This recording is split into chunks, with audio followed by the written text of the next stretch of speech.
Thank you. Good morning, ladies and gentlemen.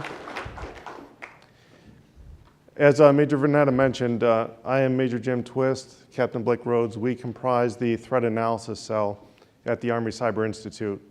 We look at how the threat is utilizing technology, and we study strategic issues of importance to the Army from the threat perspective. We'd like to share with you today our observations of the dark web over the past year. A quick disclaimer, Captain Rhoades and I are presenting our own views today, not affiliated with the Army, West Point, or the Cyber Institute. Everything you see is obtained through open sources in the course of academic research. Roll Tide. I know I put myself at risk here in Yellow Jacket and Bulldog Country in saying that, but I am a 2006 graduate of the University of Alabama, so I don't know if we have any other alum in the audience today. And the second thing is, you might already notice there's some trouble with my voice. I'm not trying to do a Batman impersonation or anything. This is the way it is. I had surgery about a month ago, and my bosses tell me I have to let you know this is not a byproduct of the research we've been doing. It is risky, and because of that, you need to be careful if you want to replicate these types of experiments. The most important thing I can tell you is if you do get involved in this kind of research is do not view things outside the scope of your research, because there's a lot of bad things on the dark web. Sometimes once you've seen something, you can't unsee it, and it's really awkward when the FBI comes to your house and you're like, oh, this was academic research, when clearly it wasn't. Our research focus, we started from scratch. We started looking at the dark web. We wanted to understand the full scope of what was happening on the dark web and the capabilities and limitations out there. Understand who was operating on that domain and understand a little bit about the environment. One of the things that we found very early on is that criminal enterprises are at the forefront of adapting technology for their own purposes. They have to be to stay ahead of law enforcement and to be profitable. So with that in mind, we kind of designed our research to, around three questions that arose from that.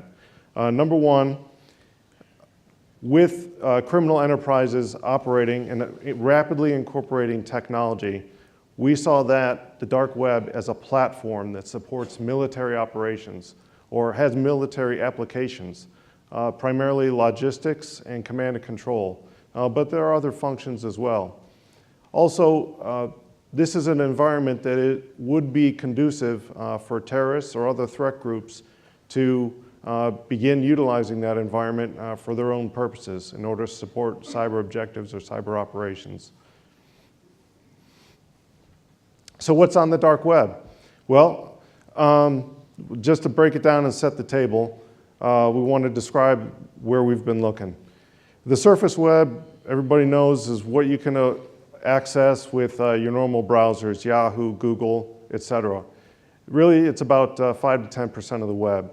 The deep web is much larger, and that encompasses environments that are password protected or blocked. But the dark web requires special anonymizing software, such as Tor or I2P, and it has unique URLs also.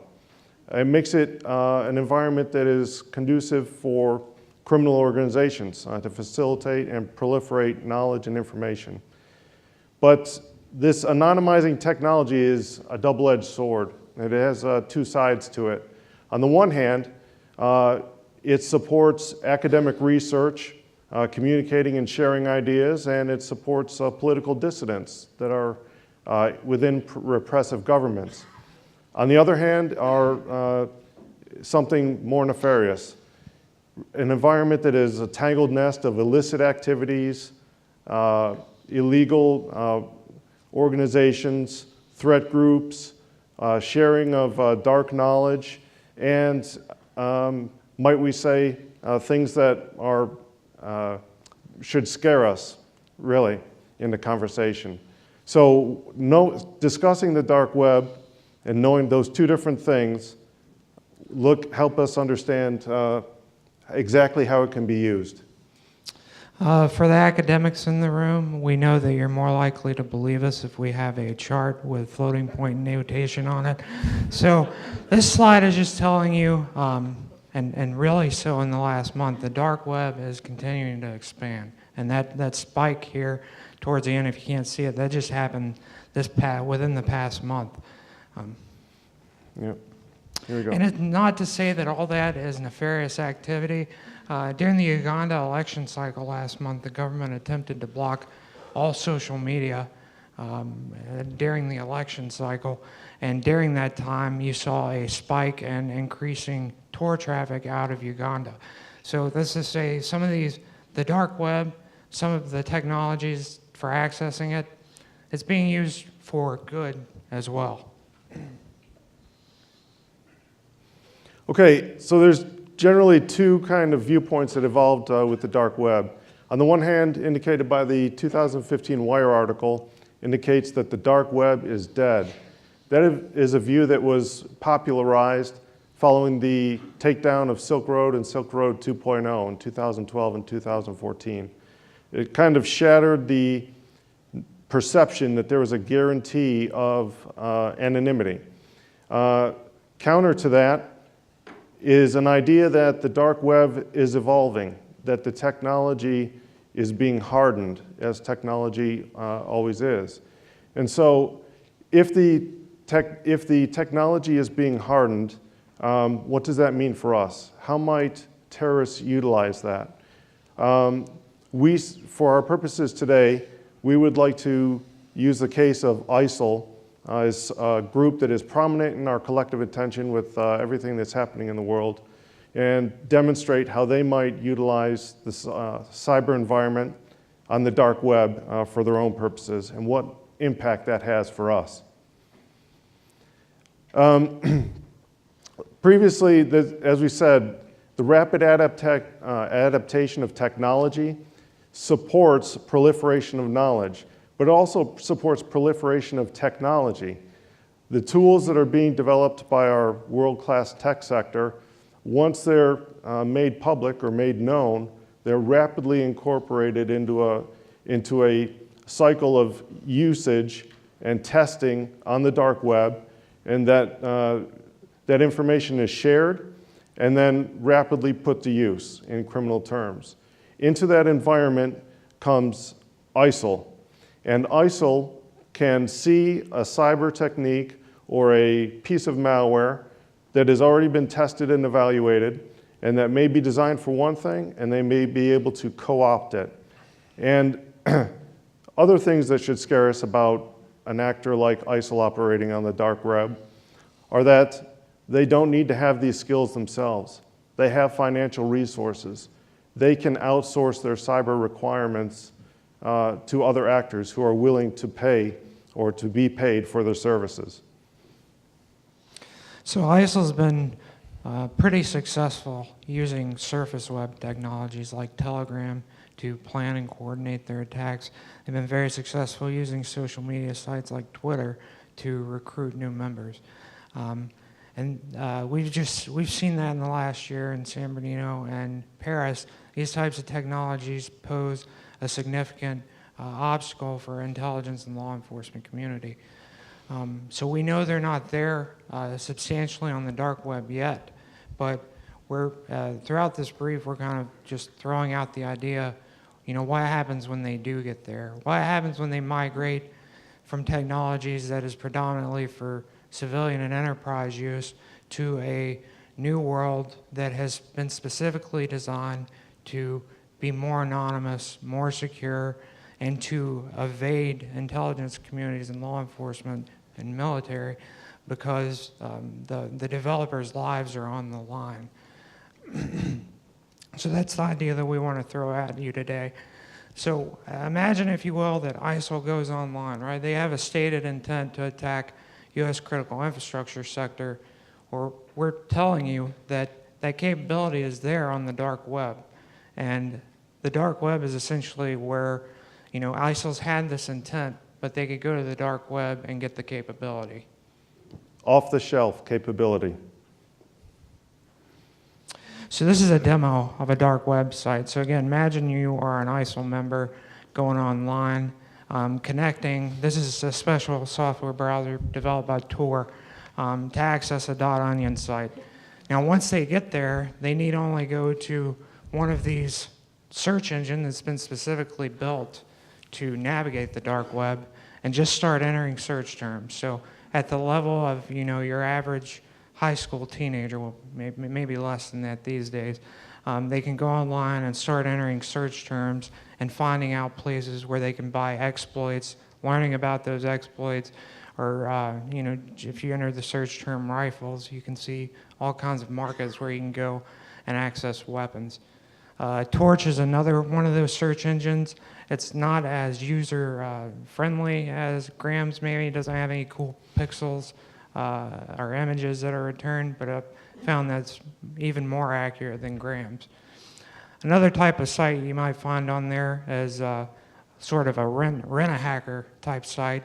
And this website, this hacker is advertising his or her services there, their technical skills, what they're willing to do. And then at the very bottom, as we scroll down, you'll see the prices that they're charging for those services. There's small jobs versus medium-skilled jobs. Zero-Day Forum is a forum where hackers can go to collude as far as going after targets or learn about new targets and new techniques. There's also a marketplace here where hackers can list a demand for a certain type of exploit, and then others will work with them to develop that exploit. The Real Deal Market is a dark web market that offers a variety of services. Here you see the 24-hour distributed denial of service attack for sale there. That's about $500. And a variety of other services. This is a hacktivist thread where oftentimes you'll see these hacktivists come together and coordinate attacks against specific targets or learning new techniques. This particular thread that I'm clicking on now is dealing with taking down ISIS sites. And you can see some service websites listed there.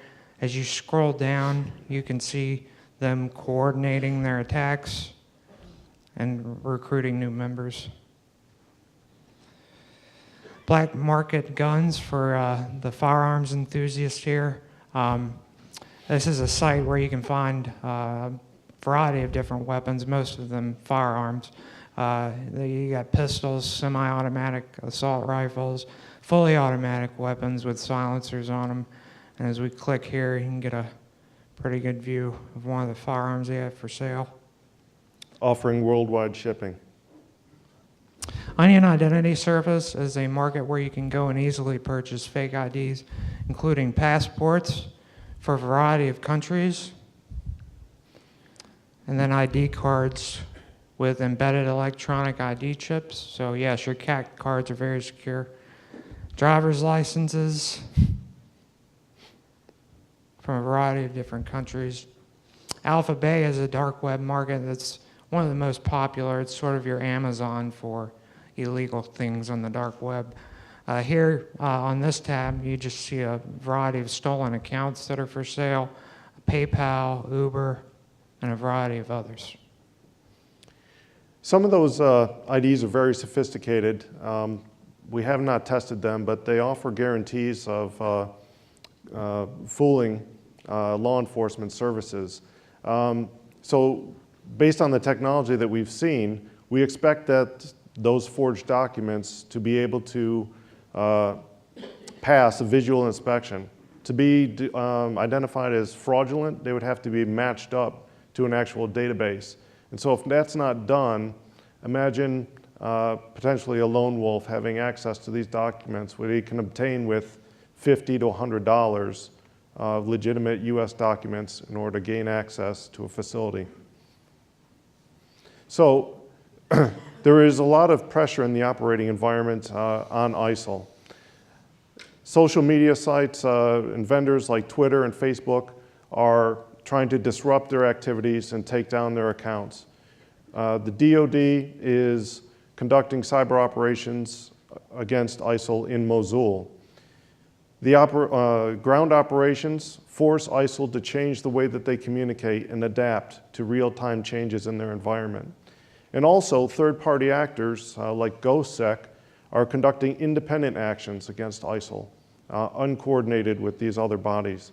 And so that confluence of pressure is forcing ISIL to understand how they communicate, assess their vulnerabilities, and seek methods to maintain their chain of command with resilient communications. So, where is ISIL on the dark web today? Well, we see ISIL as being just below the surface. Right now, they are beginning to explore different technologies. They have magazines that we've seen that can share technical knowledge among their user base and broaden their online skills. They can do basic things like download and utilize Tor and employ encrypted applications to try and communicate in a secure manner. But the real danger that we see is that over time, if left uncontested, ISIL will remain in close proximity to other more sophisticated threat actors, the criminal enterprises that we discussed earlier.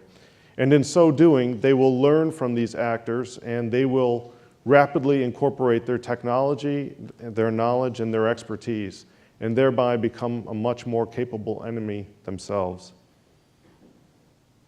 Like we said, they're not there in a substantial presence today on the dark web, but they have taken the initial step. The lower right image is a screenshot of the propaganda site that they built on the dark web back in November.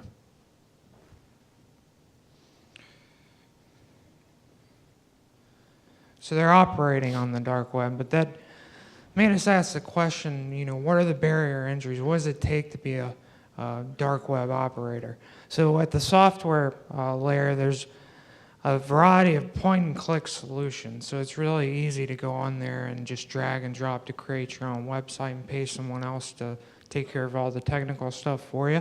Or for smart users, once you've acquired your hardware, you can go in and just follow the Tor blog instructions for creating your own hidden service site. So both of these end up creating a hidden service site. A hidden service is essentially a technical term for just encrypting and obfuscating your IP address in a way that it can only be accessed through these special software that we've been talking about. As far as hardware goes, it's really easy to rent or buy a bulletproof server to host one of these sites. A bulletproof server is a server that is geographically in a country or location where it's very difficult for the U.S. policy or legal mechanisms to affect that server and take it down because it's hosting illegal content. So at both the software and the hardware level, you have this sort of hardening that makes it easier for these operators to operate with impunity. And this is a screenshot. Here you see the source code of the website, the propaganda site that I was talking to before. There in orange, you see an IP address. So that IP address is the IP address to a surface web backend that was hard-coded into the server. So it was a vulnerability. And because of that, a hacker was able to take this site down just 2 weeks after it was put up. And here's what they replaced it with. So if you can't read that font, it's a Prozac ad that replaced their website. So pretty funny. Slide. But yeah, it's funny, but that doesn't mean we should be comfortable with where ISIL is and where they are going. Because as the theme continues, they are a learning organization, and they're going to learn, and they're going to get better at this stuff. Not only that, and I'm not saying that Tor is the bad guy, but Tor developers are very concerned, and they're routinely assessing themselves and trying to figure out ways to harden their infrastructure and their software. So do not be comfortable with the fact that we have taken down dark websites before because we figured these things out. I mean, they're going to continue to learn. And ISIL indirectly benefits from the subject matter expertise of some of the most skilled people, the programmers and the system administrators who are continuously hardening this infrastructure and this hardware and software. Here is a model of a hierarchy. we're familiar with it. Just for the purposes of discussion, assume that there is a resource gap, and that resource is identified at the bottom of the organization. They have to go up through the chain to their leadership to communicate that gap and see if that resource is available. If it's not, the leader has to survey organizations that are adjacent to it and potentially even further go outside of this organization in order to obtain that requirement for their mission. This is a slow-moving model that doesn't dynamically respond to today's information environment. And ISIL, obviously, on the other hand, doesn't operate like that. They're being enabled by the dark web to continue to expand and operate in this flattened, decentralized manner that enables them to be more responsive and get access to resources a lot quicker. So globally, ISIL has been successful by attracting new members through its common standard of jihad and violence. They've been very successful at that. But it's also hurt them in some respects too, because many actors, especially more sophisticated ones, are put off by it. The reason that we are concerned about the dark web is because ISIL on the dark web is not ISIL. They're just another dark web member, and they can go out and co-opt new members. And then second, there's the obvious benefit that the dark web has to offer of allowing faster access to resources through a secure manner. Okay, so this is our DoD model for defense acquisition and technology. I'm standing right under it. It's 8 feet tall, and I'm still having a hard time understanding what it's trying to say. But this model, this is what we have. This model takes 2 years to produce fruit for us, the users. In that time, in the time it takes to assess a new rifle and then test it, evaluate it, and move it through this system, there's an immense investment of resources, of money, personnel, human capital that goes into producing that rifle. Recently, General Millet just assessed this model as being overly complex and not meeting the needs of being able to supply our soldiers in the field with the weapons that they need. But consider technology applied to this model. In the time that it takes for us to identify a critical need, computer-related equipment, software, hardware, the 24 months that it takes to test, evaluate, field, and then back that up with contracting and everything else, that technology may be obsolete. And so, the sheer lack of speed and adaptability of this model creates a vulnerability for us. And then obviously, an ISIL member or another member of the dark web community, their acquisition cycle is very simply purchase today and shoot tomorrow.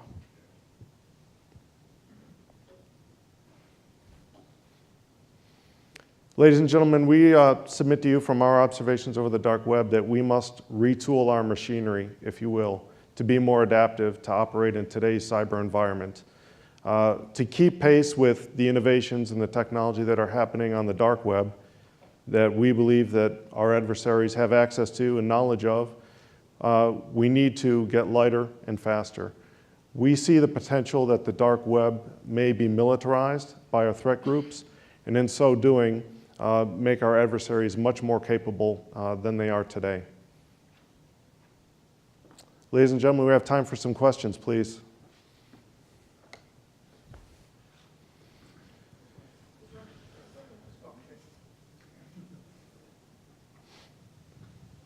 Hey, nice presentation, thanks.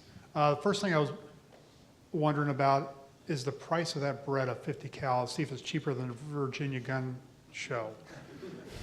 But if not, yeah, no jokes, that's right. So what do you think the Army or Department of Defense can learn from the tour? The anonymity, the techniques, how can we better enable our cybersecurity with the technology being used on the tour? Thank you, sir. Thank you for the question. One thing I would just like to offer is, we mentioned it earlier, but Right now, the dark web is largely an uncontested environment, inhabited mostly by criminals and threat organizations. We don't believe that we should cede that hardened infrastructure to them. We believe that we should contest them so that they cannot make use of it directly. But then there might be other needs for us as well.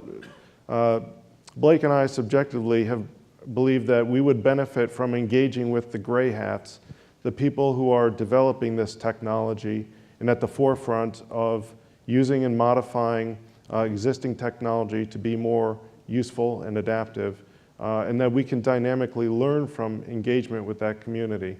And we see that as an area of opportunity. Blake, would you like to add to that? Yeah, I just got the opportunity to go to ShmooCon this year, and it was very obvious in that community. And of course, we want to do everything we do within the letter of the law. But you know, there's very obvious in the hacker community that there's a frustration about the barriers to entry for them into this world. So if we could find solutions that kind of like flatten those obstacles, I mean, to me, that would be a good way of, I guess, lateralizing our structures. I would just, another thought, sir, is, you know, there are a lot of things that the criminals, as I mentioned, take technology and pull it in and rapidly incorporate it into their operations. But identifying the use for that technology is something that we might be able to determine.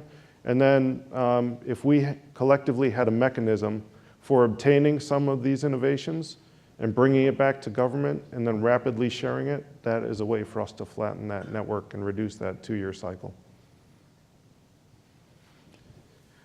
Sir, I was curious whether you've considered the way that you're presenting this as being mostly illegal websites, as the users of the dark web being mostly criminals, I believe you said, or mostly illegal uses. Whether you considered whether that interferes with your ability to achieve cooperation with privacy and civil liberties groups or other advocacy groups or members of the open source movement or anyone else in the technology community that you, on the previous slide, claimed that you're trying to seek their cooperation. Thank you for your question, sir. I see in every area of opportunity, as we mentioned, the ability to talk to or disseminate our point of view to those political dissidents, to those academic researchers that are seeking to answer the big questions of today. That is an opportunity for us to engage on that level with people who have like-minded ideals and not just, as I said, see that environment to the other more nefarious actors. There are good actors out there, and they are utilizing the Tor and the I2P and the anonymizing technology, and it's with those positive actors that we should be engaged to try and support and influence them in some means. And on the slide that showed the flattened ISIL networks, I talked about how jihad is sort of their standard. Jihad and violence is their standard for attracting new members. Well, conversely, on our side, I think, you know, the ideals of liberal democracy, freedom of information, all of that is our standard through which we attract more and more members onto our side. So I think it goes hand in hand, sir. A lot of what we have presented here today is the darkest side of the dark web. Again, that's not all that's on the dark web, and we do want to be clear about that. Just as a quick follow-up, is there anything you can tell us about a culture or a code of ethics or a code of conduct on the dark web? Or is it more of an anarchy that is just currently with competing interests that are both positive and negative? So, sir, I think there's a couple of books out there which I know you're aware of. One that I read just a couple months ago by Gabriella Coleman. I think it's a long title, so I'm probably going to dork it up, but I think it's Hacker, Soldier, Whistleblower, Spy. And she does this big expose of a certain threat actor that makes extensive use of the dark web and describes that culture. So I think there is a culture. I don't know if I could correctly articulate all the ins and outs of that culture here, but I think there's definitely a culture there. And I mean, I recommend that book for anyone who is interested in it. A couple observations on culture, sir, is there's a premium on privacy, and there's a premium on the technology and spreading knowledge of the technology to whoever is willing to learn.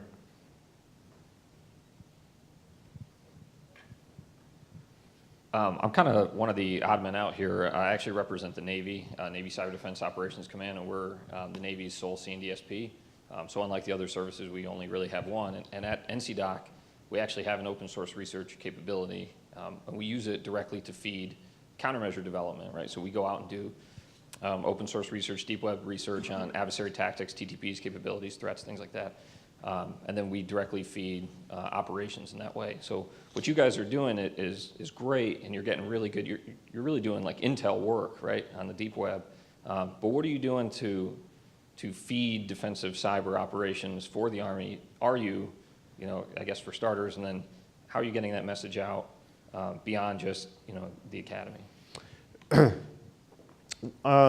The work that we do, we try and summarize and publish information in white papers and make it available to the academic community. Of course, as part of the Army Cyber Institute, we engage with a multitude of partners, and we offer our knowledge and our experience to them, as it interests them or as the situation arises. We, as an academic institution, we don't directly support defensive cyberspace operations, but there are applications or instances where discovery of a technology may be of use, and when we come across those occurrences, we try and make them known to our partners. Way to go, guys. Yeah. Stay right here. Don't walk away. Don't walk away. Blake, where are you walking? Just stand. No, that was not the cue. That was not the cue. So, I mean, you should just assume that you did well enough to earn the ACI Black Badge for speaking at Cyber Talks. So now that you've put this out, you can't take those back later. Yeah, no, that's pretty much it. Like, you're on stage, I'm handing to you. It's being recorded. It'll be on YouTube in 30 days. I'm pretty much stuck. But you all did an outstanding job, and you do outstanding research, and this is just absolutely the tip of what they do, talking about, since I only gave them 20 minutes to talk about it today. So feel free to chat with them outside. They do a lot of really cool things, and I really appreciate your time and investment today. Thank you. Way to go, guys. Good job. Thank you. Good job.